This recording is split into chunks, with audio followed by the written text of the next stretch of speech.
Picture this, a giant grumpy bear eyeing a delicious salmon dinner. That's the USSR and Finland during the Cold War. Everyone thought the bear would gobble up the salmon in one bite. But guess what? The salmon was surprisingly tough and the bear got indigestion. Why didn't the mighty Soviet Union just swallow little Finland? Let's dive into this historical head-scratcher. On one side, we have the big bad USSR, led by a parade of stern-faced men in overcoats, marching with a sense of unyielding authority and power. On the other, plucky little Finland, known for its cozy saunas, the beautiful music of Sibelius, and a surprising amount of sisu. That's Finnish for guts and determination. We're talking about annexation, folks.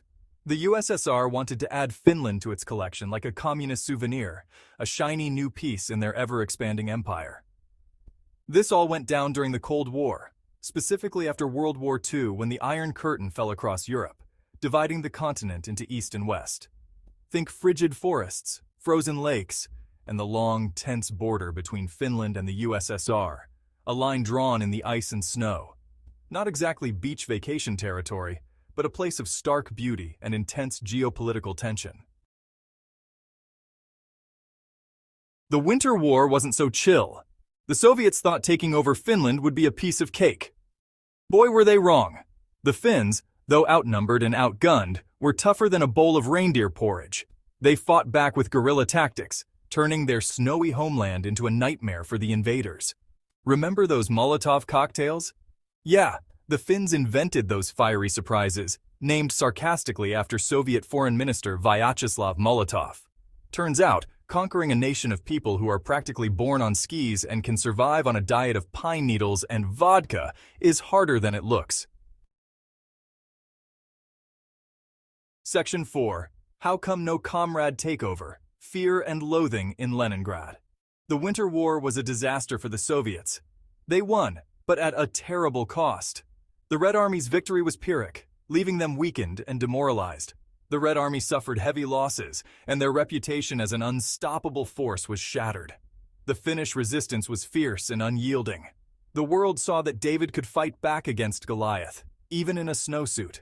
Finland's tenacity became a symbol of resistance. Plus, the whole annexation thing just wasn't worth the hassle.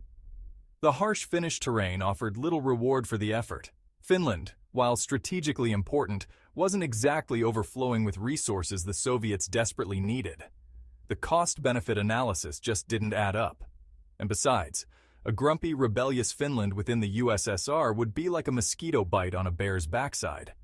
Annoying and impossible to ignore. The Soviets decided it was better to leave Finland be. Section 5. Finland, more than just IKEA and Angry Birds. This Nordic nation has given the world much more than just flat-pack furniture and addictive mobile games. So, Finland stayed independent, a small island of neutrality in a sea of Cold War tension. Despite the pressures from both the East and the West, Finland managed to carve out its own path. They even managed to maintain their own quirky culture and capitalist ways, proving that sometimes the best way to win a fight is to never quite be in one. Their unique blend of tradition and modernity is a testament to their resilience and ingenuity. And hey, the world got some pretty awesome things out of it. Think Nokia phones, Linux operating systems, and yes, even those ridiculously addictive Angry Birds. These innovations have left a lasting impact on technology and entertainment.